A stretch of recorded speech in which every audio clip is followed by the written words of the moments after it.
फळभाज्यांच्या वेली वाढल्यात, दोडका, पारोसी, कारलं याच्या वेली वाढल्यात. मग त्यासाठी ना शेगलाचं झाड आणि हे फणसाचं झाड मिळून असं छोटंसं एक काट्या बांधून मांडव करतात आहे. एकदम छोटं, जास्त मोठं नाही. हे बघा, हे शेगलाला इथे बांधतात आहेत फणसावरती.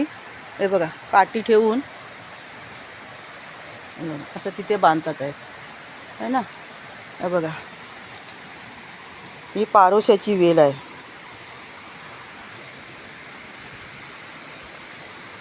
ही दोडक्याची वेल आहे.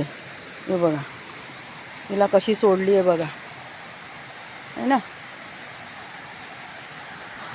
ही कारल्याची वेल आहे आणि पपईवरती चढली आहे ती, म्हणूनसाठी यांनी छोटंसं एक मांडव तयार केला. हे बघा,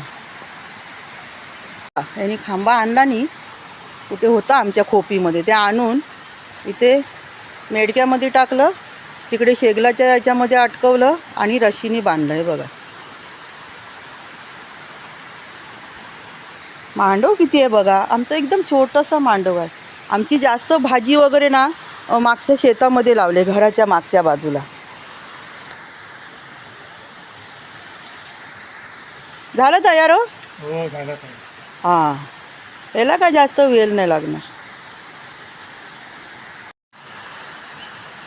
फळभाज्यांच्या वेली वाढल्या आहेत, त्यासाठी आम्ही केला एक छोटासा मांडव. मित्रांनो, यावरचा मी मोठा व्हिडिओ पण शेअर केला आहे, तो सुद्धा तुम्ही नक्की बघा. आता भेटूया पुढच्या मोठ्या व्हिडिओमध्ये. धन्यवाद.